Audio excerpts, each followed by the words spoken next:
फिर दिल्ली में कोचिंग वगैरह हाँ 2-3 दिन के बाद ऐसा फील हुआ कि आज पढ़ने का मन नहीं कर रहा। 12th में था, सेकंड डिवीजन था। रास्ते पे आप चलते रहोगे ना तो आप पार हो जाओगे। Right. और अच्छी खासी सैलरी आजकल मिलती है सेंट्रल गवर्नमेंट में। Hello everyone, welcome to Studento. So आप सभी को पता है कि एसएससी सीजीएल या फिर जो वनडे टाइप एग्जाम्स हैं उसमें एसएससी का बहुत ही ज्यादा क्रेज है। और आज हमारे साथ है टॉपर गोल्डन एएसओ, जो कि आप सभी सर को जानते ही हैं। सर का जो जर्नी है वो काफी अमेजिंग है। आज हम सर से डिस्कस करेंगे उनकी जर्नी के बारे में। स्टूडेंट्स को एसएससी सीजीएल की तैयारी करते वक्त किन किन बातों का ध्यान रखना चाहिए या फिर अपनी स्ट्रेटजी को कैसे बनाना चाहिए, ओवरऑल सारी चीजें हम डिस्कस करने वाले हैं। So welcome to Studento sir.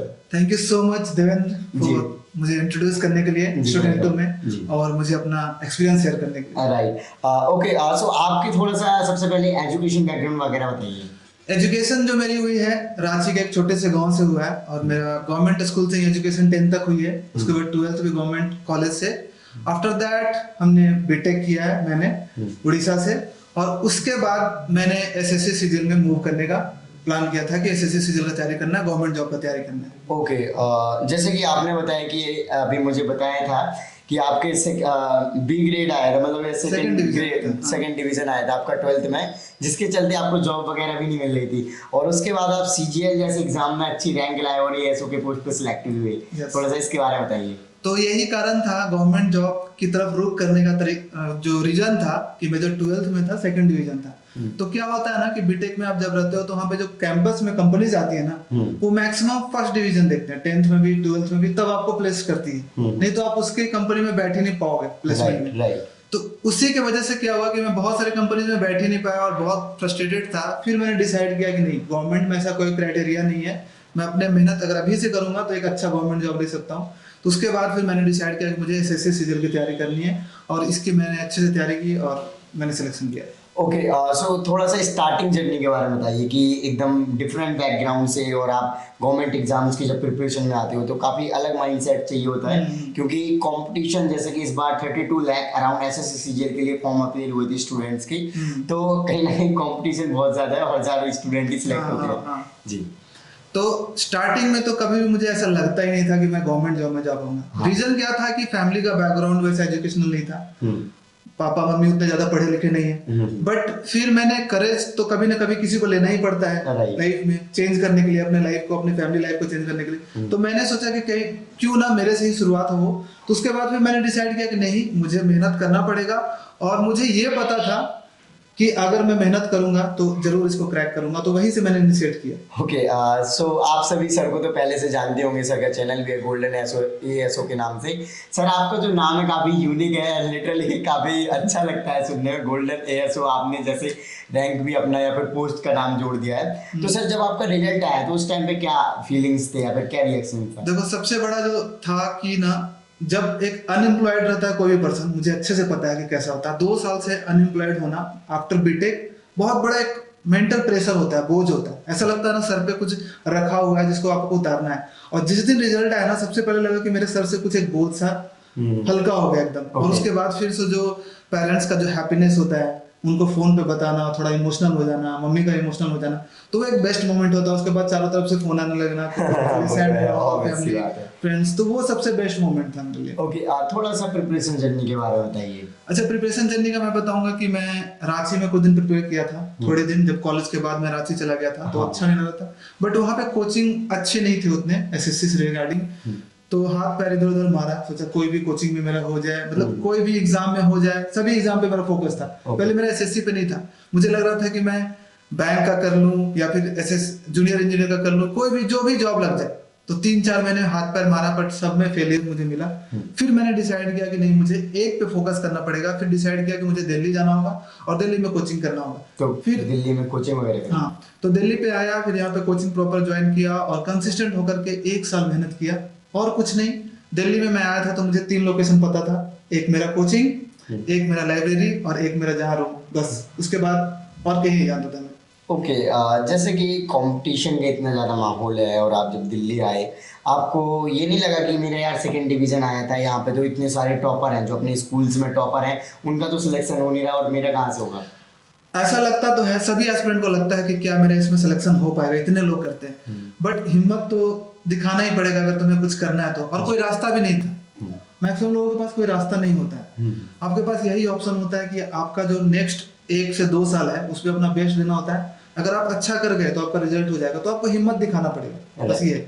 Okay, सो थोड़ा सा स्ट्रेटजी बताइए कि पहले आप जो आपका फर्स्ट अटेम्प्ट था हाँ। उसमें क्या स्ट्रेटजी रहती थी, थोड़ा सा इसके बारे में। स्ट्रेटजी मेरा सिंपल था, मुझे कुछ नहीं पता था एसएससी के बारे में। कोचिंग ज्वाइन किया था, मुझे वहां से रास्ता दिखा। टीचर्स जो पढ़ाते थे नोट्स कॉपी करवाते थे, नोट्स कॉपी को मैं बार बार रिवाइज करता था। उसके बाद अगर वो मॉक के लिए बोलते थे मॉक लगाता था, वो इंग्लिश में जैसा बोलते थे मैं वैसा करता था। सारे चैप्टर्स का मैंने प्रॉपर नोट्स कॉपी बनाया था, सबसे पहले वो किया था। उसके बाद सारे नोट्स कॉपी को बहुत बहुत मल्टीपल टाइम रिवीजन करना, और उसके बाद प्रीवियस ईयर क्वेश्चंस एंड उसके बाद मॉक टेस्ट, बहुत सारे मॉक टेस्ट लगाना। यही मेरी स्ट्रेटजी रही है, और मैं अपना कुछ दिमाग में लगाता था, मिनिमम बुक्स और मैक्सिमम रिवीजन पे। ओके, सो आपको क्या लगता है कि जो आपने कोचिंग करी वो कितने हद तक आपको आपकी सक्सेस दिलाने में मदद करा? मुझे लगता है ना कि मेरा कोचिंग जो है, मुझे 80 to 90% मैं बोलूँगा कि उसका रोल है। क्योंकि कोई जब नया एस्पिरेंट आता है तो उसे कुछ नहीं पता होता है, वो बस भटकता रहता है। लेकिन कोचिंग से उसे एक रास्ता मिल जाता है कि ये रास्ता पे जाना है, बस उस रास्ते पे आप चलते रहोगे ना तो आप पार हो जाओगे। राइट, ठीक है। ओके, सो जो आपका फर्स्ट अटेम्प्ट था उसमें क्या रैंक आया था, किस पोस्ट के लिए आपका सिलेक्शन हुआ था? जो फर्स्ट अटेम्प्ट था, मेरा सिर्फ प्रिपरेशन जो टीयर 1 एसएससी के बारे में थोड़ा बता देता हूँ कि टीयर 1 होता है, उसके बाद टीयर 2 होते हैं, उसके पहले डिस्क्रिप्टिव भी होता था, क्योंकि अभी पैटर्न चेंज हो गया है। तो लगभग 1 से 1.5 साल का प्रोसेस है वो लंबा पूरा कंप्लीट। ठीक है। तो 6 मंथ में मेरा प्री हुआ था, तो प्री में मेरे अच्छे खासे मार्क्स 160 मार्क्स आया था आउट ऑफ 200। फिर मेंस, उसके बाद फिर मेंस हुआ। मेंस में भी गैप मिलता है तो आप वहां पे भी प्रिपरेशन कर सकते हो। फिर वहां पे मैंने अच्छे से मेहनत किया और मेंस में भी अच्छे मार्क्स आए, और 400 में आउट ऑफ 300 आए मेरे आउट ऑफ 400। और उसके बाद डिस्क्रिप्टिव का पेपर, उसके बाद जो पहला बार जो मेरा रैंक आया था वो था मेरा 5400 अराउंड था, और मुझे अकाउंटेंट का पोस्ट मिला था 2800 गेट पे। बट मेरा सपना था कि मुझे 4600 गेट पे का जॉब चाहिए, इनकम टैक्स इंस्पेक्टर हो या फिर असिस्टेंट। सैलरी ज्यादा चाहिए थी, क्योंकि उसमें सैलरी 35 थी, बट मेरा सपना था कि मुझे इन हैंड सैलरी 50 प्लस मिले। इसलिए फिर मैंने कंटिन्यू कर लिया। ओके, सो अभी सेटिस्फाई हो गई? हाँ, ठीक है। हाँ, अभी मैं सेटिस्फाइड हूँ। एसोसीएसएस मेरा जॉब है और दिल्ली में परमानेंट है, तो एक सेटल्ड टाइप का जॉब। राइट, अच्छा, जो आपका फर्स्ट अटेम्प्ट था और जब आपने सेकंड अटेम्प्ट दिया उसमें आपकी रैंक इंप्रूवमेंट हुई, अच्छी पोस्ट के लिए आपका सिलेक्शन हुआ, तो क्या थोड़ा सा चेंजेस करे आपने अगली प्रिपरेशन? और चेंजेस मैंने ये किया कि मेरा मैथ्स थोड़ा वीक था, मैंने इंग्लिश अपना इंप्रूव कर लिया था। ऑल्दो मैं हिंदी मीडियम बैकग्राउंड से हूँ, बट काफी मेहनत किया था तो इंग्लिश मेरा इंप्रूव हो गया था। बट मैथ्स में मैंने उतना फोकस नहीं किया था।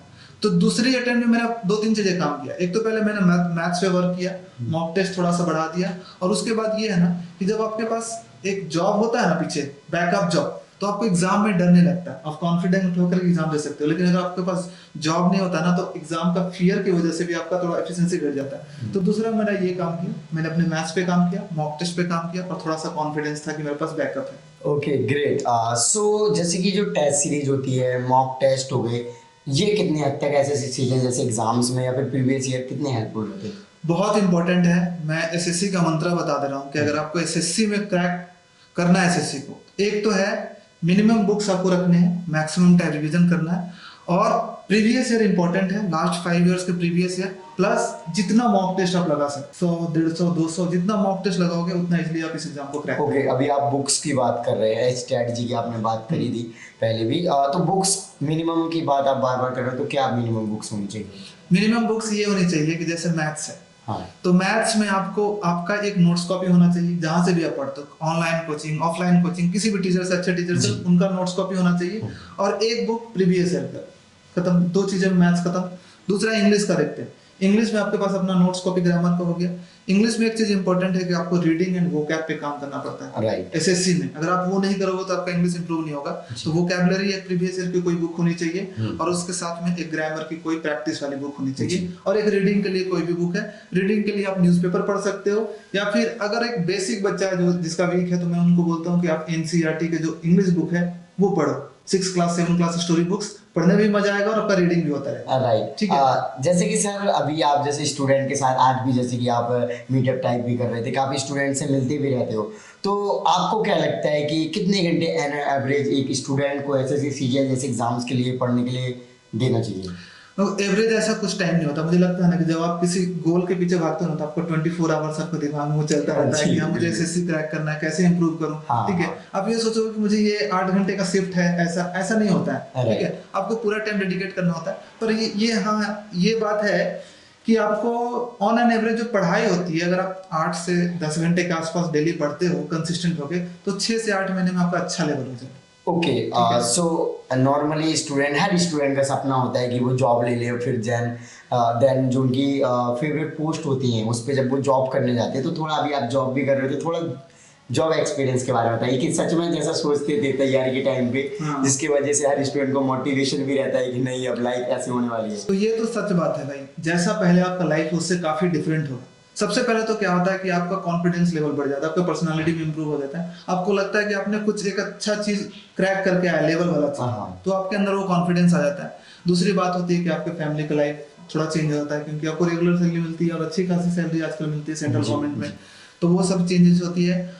और बहुत सारे चेंजेस होती है, लाइफस्टाइल में चेंजेस होती है, बट रिश्ते आने लग जाते होंगे तुरंत। वो सब तो होती है। कितने रिश्ते आ गए अभी तक? वो है, आते ही रहते हैं। वो बाय प्रोडक्ट है, ये गवर्नमेंट जॉब सरकारी, पता ही है आपको इंडिया में कितना क्रेज है। हाँ। पर मैं बोलूँगा कि और भी बहुत सारी चीजें होती है, आपका पर्सनालिटी इंप्रूवमेंट, ये सब चीजें। ओके, सो क्या होता है कि तैयारी करते रहते हैं तो कभी कभी ऐसा होता है कि मन नहीं करता पढ़ने का, सब कुछ बंद करके कुछ ऐसा इंसिडेंट हो तो शेयर करें। तो बहुत बार ऐसा होता है। Okay. हमेशा होता है, आपको हर 2-3 दिन के बाद ऐसा फील होगा कि आज पढ़ने का मन नहीं कर रहा। कितना भी ट्राई करो, लाइब्रेरी में बैठे रहो, बट पढ़ रहे हो, पेज पलट रहे हो, बस कुछ दिमाग में नहीं आ रहा है। तो उस टाइम पे आपको क्या करना होता है ना, थोड़ा सा आपको रिलैक्स करना होता है, थोड़ा अपने गोल्स को याद करना पड़ता है, या फिर अपने किसी रिलेटिव्स या फिर फ्रेंड से बात कर लो। उनसे जब बात करो ना, थोड़ा सा मोटिवेशन आ जाएगा। या फिर उस दिन कुछ ना करने का मन करे तो आप जो चीजें पढ़ चुके हो बस उसी को रिवाइज कर लो, मॉक टेस्ट लगा लो। तो ये ओके, बहुत कोई स्टूडेंट्स को जो मोटिवेट करे, कोई मूवीज हो जो स्टूडेंट को देखनी चाहिए। मूवीज, एक तो 3 इडियट है, उसके बाद आप देशभक्ति मूवीज जो होता है ना, एक मैंने वो देखा था रंग दे बसंती। वो मुझे काफी मोटिवेट करता था कि उन्होंने अपने लाइफ को पूरा सेक्रीफाइस कर दिया था। ठीक है, भगत सिंह ने। तो अगर मैं अपने फैमिली का लाइफ को नहीं कर सेक्रीफाइस 1 साल नहीं कर सकता क्या? तो ये चीजें मुझे मोटिवेट करती है। ओके, सो आपकी फेवरेट हॉबीज क्या है वैसे? मेरी हॉबी जो है, मेरा डांसिंग है। Okay. मैं डांस भी करता हूँ। कौन सा गाने पे डांस करते हो मैक्सिमम टाइम? मेरे YouTube चैनल पे बहुत सारे डांस है। Okay. और जो मैं तो ऐसे फ्री स्टाइल करता हूँ जब अगर कुछ नहीं है, नहीं तो ऐसे मैं बहुत सारे कंपटीशन में भी पार्टिसिपेट किया हूँ। इंटर मिनिस्ट्री डांस कंपटीशन में, और 4-5 बार मुझे गोल्ड मेडल भी मिला है। अरे ग्रेट। और YouTube पे मेरा देख सकते हो, गोल्डन एएसओ पे। ओके ओके, सो एसएससी सीजीएल जैसे एग्जाम्स में आपको किन किन लगता है कि ये चैलेंजेस स्टूडेंट्स के साथ हो सकते हैं? सबसे पहला चैलेंजेस आता है ना डीमोटिवेशन का। कुछ दिन पढ़ने के बाद लोग डीमोटिवेट हो जाते हैं, उनको लगता है कि मेरा ये जॉब हो पाएगा कि नहीं हो पाएगा, इतने सारे लोग एक साथ तैयारी कर रहे हैं, मेरा कैसे होगा। तो सबसे बड़ा चैलेंज तो यही आता है लोगों को। तो इस टाइम पे क्या करना होता है, आपको कुछ नहीं करना होता, बस अपने आप को पॉजिटिव रखना होता है कि I can do it, I will do it. अगर हम मेहनत करेंगे तो जरूर अचीव करेंगे। बस राइट स्ट्रेटजी फॉलो करते रहेंगे, कोई किसी एक टीचर को पकड़ के या फिर किसी एक टॉपर का सजेशन को पकड़ के, तो आप पार हो जाओगे। ओके, आपको क्या लगता है कि जो एक मीडियम टाइप स्टूडेंट है, जो मीडियम टाइप स्टूडेंट है, उसको एसएससी सीजीएल जो एग्जाम है, जैसे कहा जाता है 3 मंथ अभी बचे हैं जो अपकमिंग एग्जाम है, तो वो इस टाइम का यूटिलाइज करके क्या एसएससी सीजीएल के प्रीलिम्स को क्रैक कर सकता है या फिर एसएससी सीजीएल को आराम से क्लियर कर सकता है? इस बार क्यों कर सकता है? क्योंकि अब कट ऑफ ना थोड़ा कम गया है। एसएससी सीजीएल में क्या हो गया है कि अब आपका क्वालिफाइंग हो गया प्री एग्जाम, तो आपको 200 में 110 115 मार्क्स भी लाते हो तो आप मेंस के लिए एलिजिबल हो जाते हो। ठीक है, तो अगर अभी से भी कोई प्रिपरेशन करेगा, अगर अच्छे से 3 महीना पढ़ लेगा तो आराम से वो प्री क्वालिफाई कर लेगा। और साथ में लेवल भी ज्यादा नहीं आता है, easy basics questions, previous year के क्वेश्चंस आते हैं, प्रीवियस ईयर क्वेश्चंस करके अच्छे से चले जाओगे तो आराम से होगा। ओके, सो स्टूडेंट्स को आप क्या मैसेज देना चाहोगे या फिर क्या सलाह देना चाहोगे जो एसएससी सीजीएल की तैयारी कर रहे हैं? एसएससी सीजीएल स्टूडेंट को यही सलाह होगा कि ये देखो, जर्नी ना इजी नहीं होता है। आपको लगेगा कि बहुत कंपटीशन है, हर दिन मेंटल प्रेशर आपको झेलना पड़ेगा, बट इसमें क्या होता है कि आपको लास्ट तक फाइट करना होता है। और आपने जो चीज़ें पकड़ ली स्ट्रेटजी, बस उसको फॉलो करते रहना होता है। और सबसे इंपॉर्टेंट होता है कि आप मॉक रेगुलर लगाते रहना।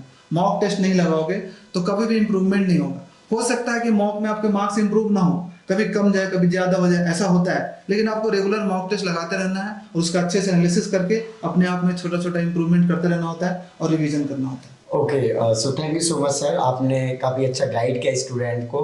सो आई होप कि आपको कुछ समझ आया होगा इस सेशन से, आपको स्ट्रेटजी के बारे में पता चला होगा, बुक लिस्ट के बारे में, साथ ही साथ सर ने अपनी जर्नी को भी शेयर किया, सो कुछ मोटिवेशन भी मिला होगा डेफिनेटली। सो आई होप कि आपको वीडियो अच्छी लगी होगी, तो इस वीडियो को लाइक करें। एंड हाँ, एक चीज़ और, सर का भी मैंने जैसे पहले बताया था गोल्डन ISO के नाम से चैनल है, तो सर के चैनल को भी आप कनेक्ट कर सकते हैं। बाकी मैं लिंक भी वीडियो के डिस्क्रिप्शन में दे दूंगा, आप हमें इंस्टाग्राम और फेसबुक पर भी मैसेज कर सकते हैं। इन सभी के लिंक वीडियो के डिस्क्रिप्शन में। जय हिंद।